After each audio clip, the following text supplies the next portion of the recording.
Bangla academy ও ২১শে পদকপ্রাপ্ত প্রখ্যাত ছন্দের ছড়াকার সুকুমার বড়ুয়ার মৃত্যুতে সাংস্কৃতিক অঙ্গনে নেমেছে শোকের ছায়া।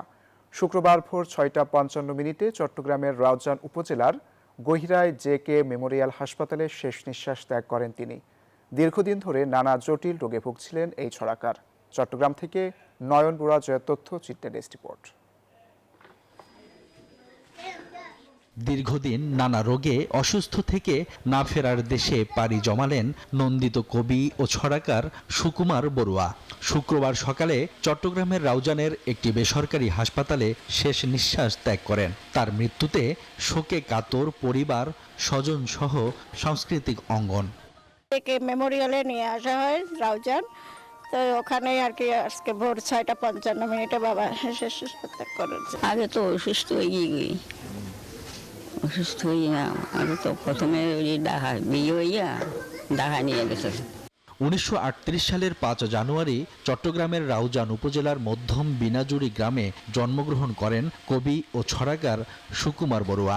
৬০-এর দশকে ঢাকা বিশ্ববিদ্যালয়ে চতুর্থ শ্রেণীর কর্মচারী হিসেবে তার কর্মজীবন শুরু হয়। কচিকাচার আসর, খেলাঘর ও মুকুলের মাহফিল সহ বিভিন্ন শিশু কিশোর পত্রিকায় নিয়মিত তার লেখা প্রকাশিত হতে থাকে। ২১শে পদকপ্রাপ্ত পেয়েছে, বাংলাদেশ সরকার ভূষিত, এবং অনেক দেশ বিদেশ থেকে উনি সম্মাননা পেয়েছে। উনি আমাদের বড়ুয়া সমাজের যে লক্ষ্যতরা ছিল, আমাদের একটা অহংকার ছিল। দিনাজুরির কৃতি সন্তান হিসেবে আমরা গর্ববোধ করতাম। এরপর ১৯৯৯ সালে ঢাকা বিশ্ববিদ্যালয়ের স্টোর কিপার হিসেবে অবসর নেন তিনি। প্রায় ৬ দশক ধরে ছড়া রচনার মাধ্যমে সুকুমার বড়ুয়া বাংলা শিশু সাহিত্যে এক অনন্য অবস্থান তৈরি করেন। তার উল্লেখযোগ্য গ্রন্থের মধ্যে পাগলা ঘোড়া, ভিজে বেড়াল, চন্দনা রঞ্জনার ছড়া, এলোপাতারি নানা রঙের দিনসহ অসংখ্য ছড়া রয়েছে।